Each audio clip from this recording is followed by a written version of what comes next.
on social some of us will make it our personal agenda. Obowa. Hey!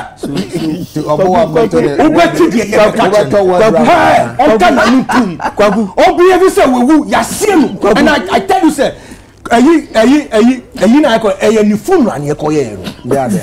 inauguration obituary is dead.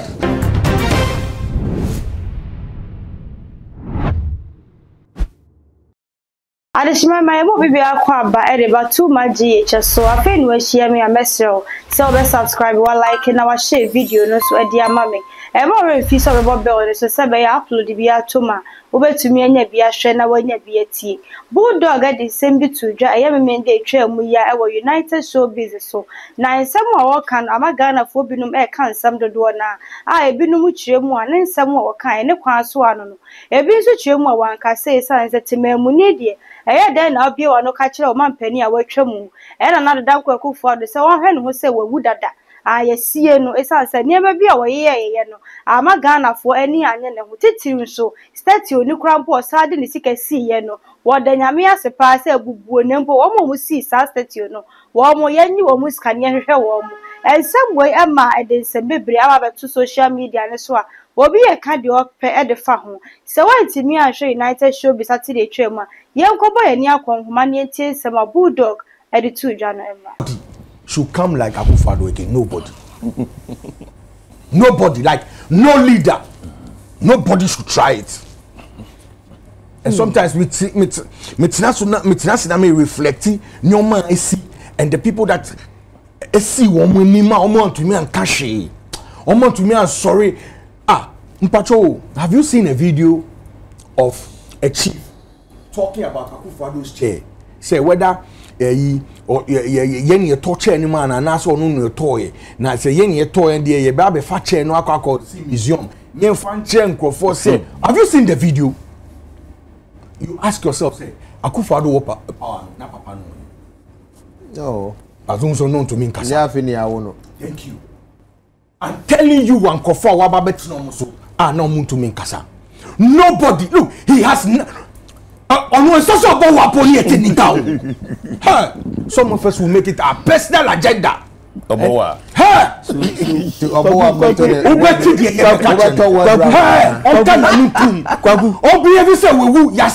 And I tell you, sir,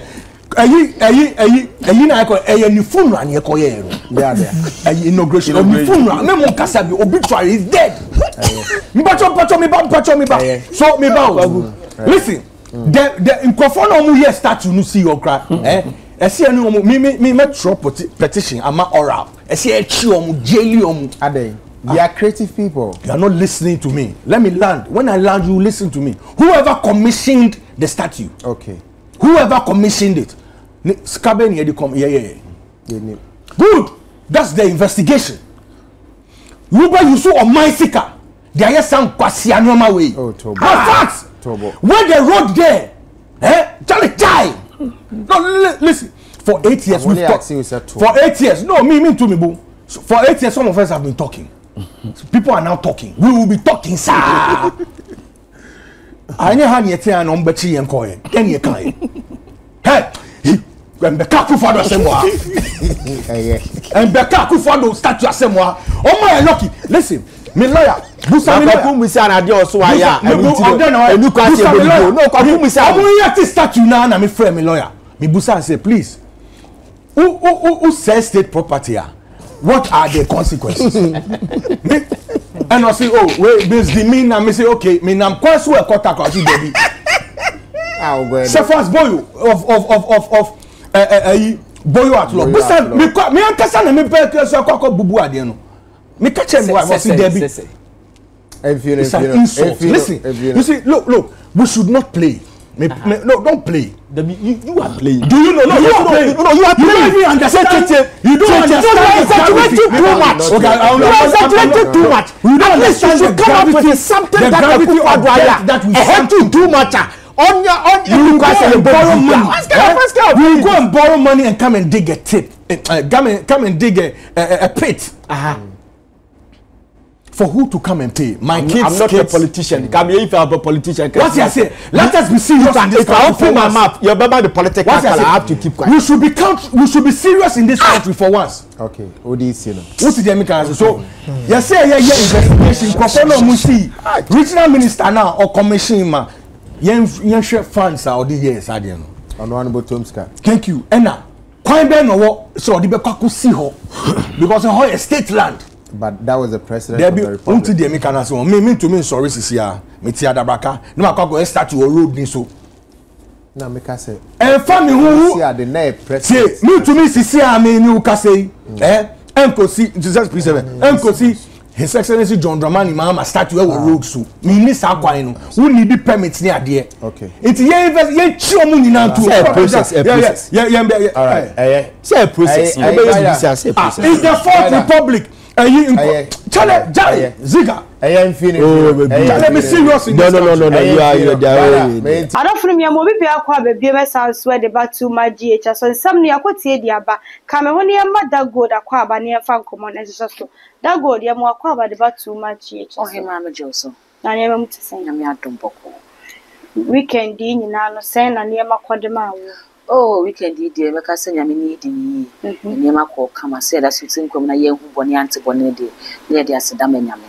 Meme dey twa mu ya na Bulldog ya United Show Business so Bulldog be kan sam say eye state you know mabubu no wo mo si ye na ehwe omo ne anyi scan free wo mo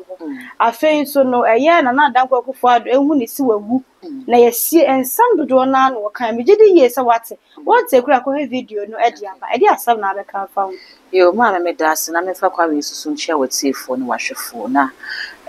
se yetete ensem bisa ya na akwakọ ya asofem sem e de amaye mfi se ye bra Bulldog onye nipa e beka se onye nipa keto bi akeke oye obi a wokasa edomuti oye obi okasa emabunu ne penasem yie pa enu nti se bibi se bekoso na Bulldog beba bonten abeka sem a wokae no entwa yie ne nsem na wokae no kwasem se entwa yie kra okay yemfa na se mampeni na nadoda kwakufu da watwam koi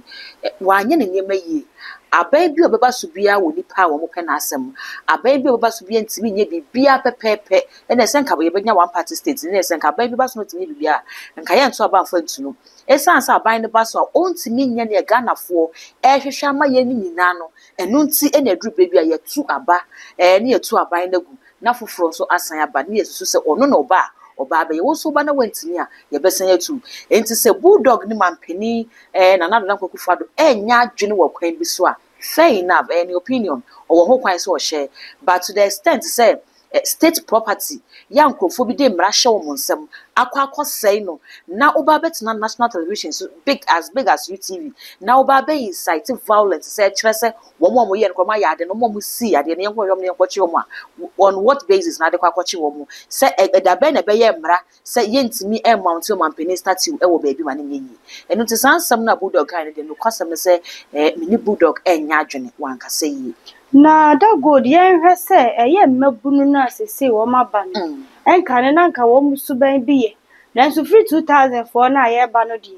eye ene din bi wo mo so enti no so wo mo ka ne se bi aban we statue si ha enti no wa moye kwa kututu na wo ka se wo ni Bulldog enya adwene wo kwan bi so Ghanafo bi kire se some Bulldog wo kan de kan kwan so an san se sa statue na we see ye no ono a na see ye so ode aban sika na see ye so ode eye nipa sika foforo bi na see ye ti sa aban sika de a ye nyina ye sika wo mti sa wa firi so de a ho ba hia se be gugu sa statue and yes like we ka se mputu dwuma o ye nyina so wa firi so ye nse ni nyina so what you say say you can say we free so enu nti wa mbone homoden e na wokọ enu nti se ne start no konti emubu ne dia ene mpuntu dwuma wo ye ye edi ye ne ehunu enu so wokọ ye emubu ne nyina eba ne sa enye o man na ye kyekyere no eye o man kyekyere ye ena ye pe enu nti meme da gold me ba bia ma homoden betimi aya kodu no ena me ya kwa kodu ne menim de ne menya san ba kyere me na dodan kwa kufa do bebu o man no enye ono nkwa ne bu ye oni mpanifo yi ministers o yi cabinet ena oni mu bu o man no enu nti omususu yem no munyansa mu ne omususu se wo mo be ya aboa Ghana ena wo mo ye no ye ne yete wo man no ye nim se ne o man ne ko ye ne feel ne wo mo omo adwenkyerɛ mo de beba no omo mra bi o mbɛhye no eye yentimamufo no na ye feeli enti okay president na dwene mu no osusu se me de e-levy ba ebeboa president na dwene mu osusu se me de betting tax ba ebeboa president na dwene mu no osusu se me de covid tax ba ebeboa ye enti mamufo na eti o mamusu yenzu yenim se da bi se wo de e-levy ne ba se me ntu ya me ho be kire me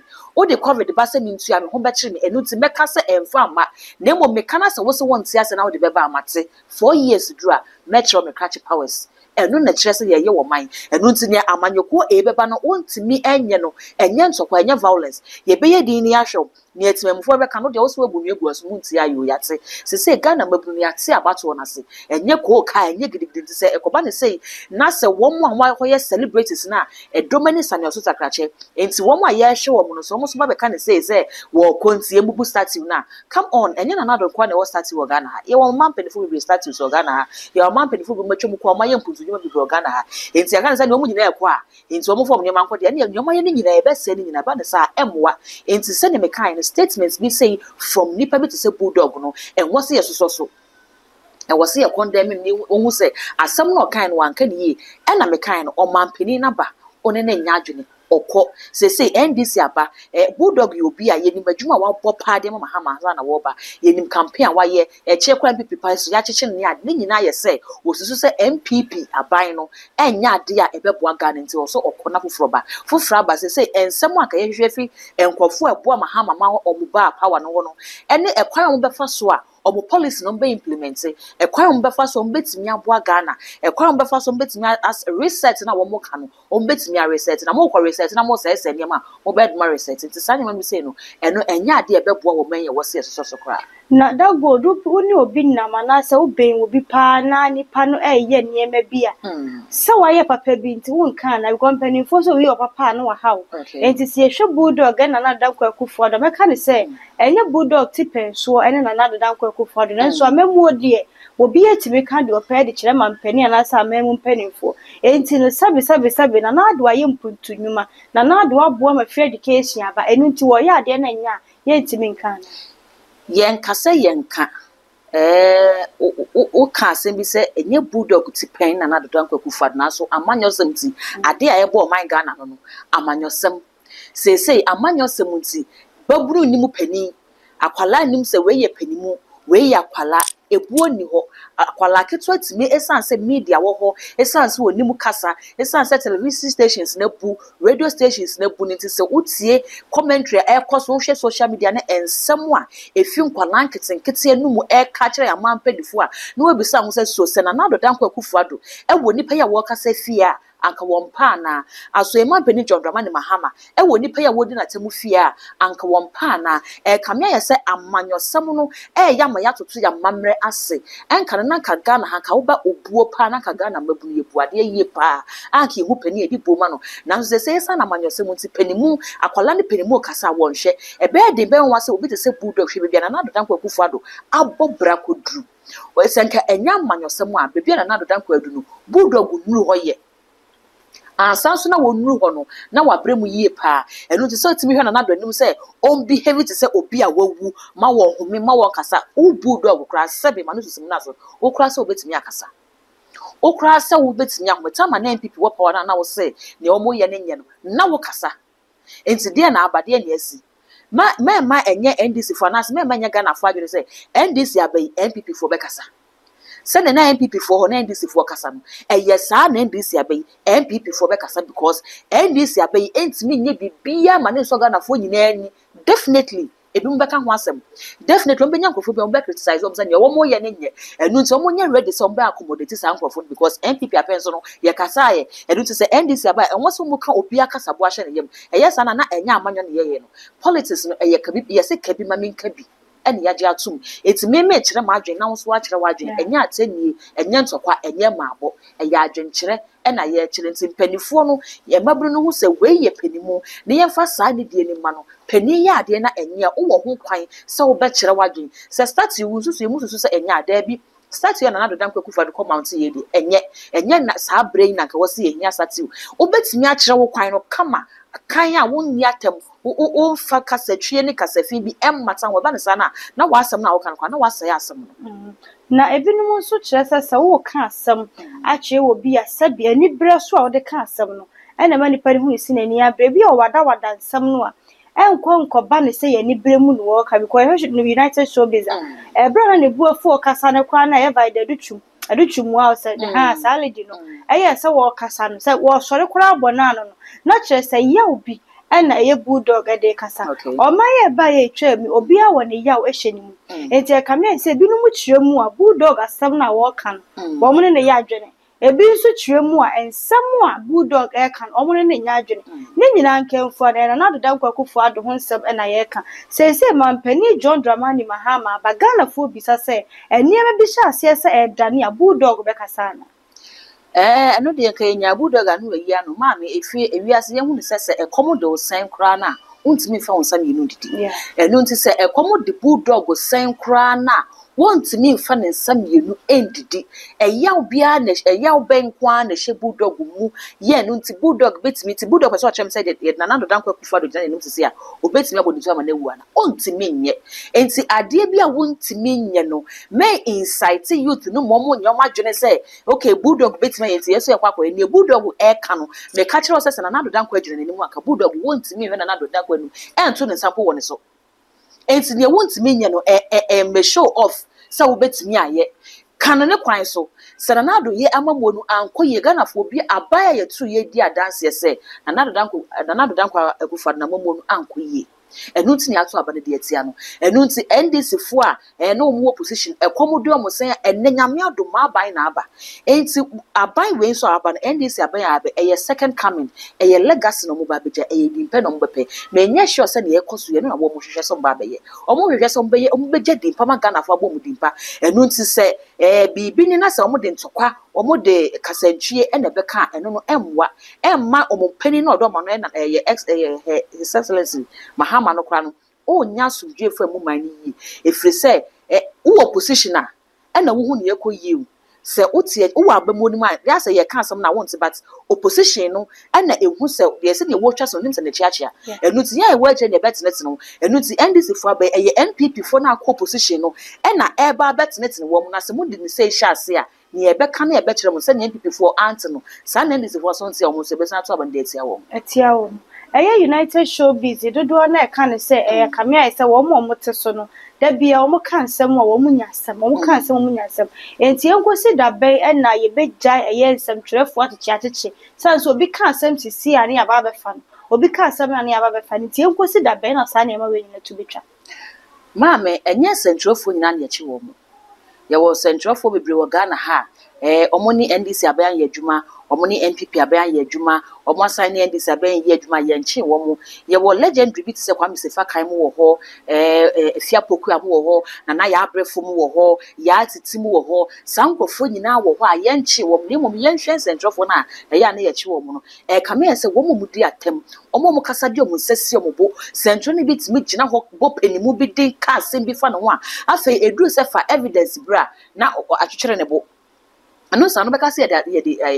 minor abinet so no e de police for tata wana se bibi but enye sa asebu ho na wo ka fa panimu a e wo se hu se tumi wo ho emra wo ho edu ti se wo begu obi ba hu fin wo begu obi dia kan se bia fa no a na wo nan si bibi so na wo ntimi beka ne tra me dia tem keke embe di femi ni pan character e ba ne sa obetimi ma mra no wadi enu ti United Showbiz na come here say e show bi a Ghana for kan wasem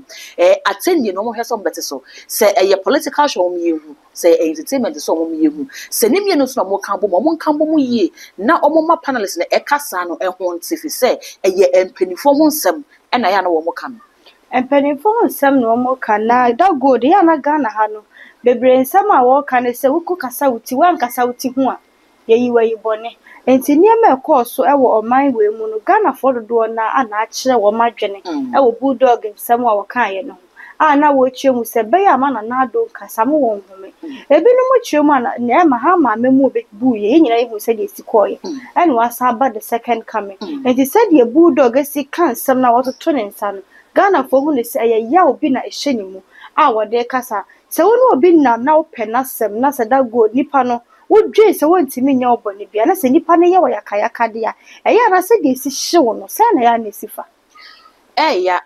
se uni obi nam na opi nipa na asem na unfa boni susu nipa no na se ade bi ye o na afi be wi atwo se nipa ne na hye akira eya na eya pa ba ye hu ne so se ewiase obi obeye wade ebeye wo ya nipa wodo no otamfo ye wade anya o ye fi so no nim se wo ye otamfo ompe wo yie deda on hwehwe bi papa bi afa mo even say NDC ni NPP ye twen de bi mbeka say NPP say NDC aban NPP form paye no mda yesu ni nyina say aban be koyi de bia ye ntro aban koyi on be da papa wa enu nti NPP da yesu nyina ne say aban be hwe ase aban nu gbegu ase ne hwehwe bi odi aban ontimi nye aha say kan say wontimi nye no mo so nya kwan de aba na emom say kopie mu say obi te say ese edunketia na akwakode de say ese edunketia bo aban hu pobone obo mahama hu pobone a ebeye ye nwanwa efri say sa adwene no beba ese edunketia tim no enye possible enu nti se hunu se obi a obeye wade ebeye wo ya eye nipa wo do no onu na ya ade ebeye wo ya enu se onu so ya ade eye wo ya no so nkyese sa na nipa nyina ate enti no ye hunu se amonyosem no enko o manchekere no ye kambo mu a na aye baako abaya sesa nye ekoso na nye ade a nye kasa ekoso no nye kasa ye hia nye sese ye hia ne se ehefo na NDC fo de Ghana fo eko ye ho kye yen enti na wo maba omo so mba be reset country na maye omo reset country ni ban nye na do ye no de enye no tinye tu no enti no se ye san go fa na do apenso kro ye se ye NDC fo bi ne Ghana na eno no mboa ontimi nye enti na maba no se de no be de bia ye be ka ne be refer be ka ne nke hu hia so mbe bakra ontimi nye ya to abatia no yetu na maneko mu na maba ehun nya se be san koyechi ye koyenim kwa me nkomo say forward ever backwards never eno ti ne atwa mu konya maneko ne mu na maba no ede na mu di begu puno so ne mu be ye be boa Ghana no eno na ye hwe kwan se ye be ya e be mo man na ti etu mpon akonani that good me that say ewo eye nsem wa maka de ache Ghana oh ma me so that say adofo no mafutu e na that good e de amayen no wotwemu a ye hwe nkasa ye mu yi na afa niema bi kwakyewa ya hwe ne aka adofo no ma ha na brema akwan ye de yensem ni na esi ye to maji eche so e na wani gusu a wo hwe me di ameje so e ye twa so hima ye be se hye bi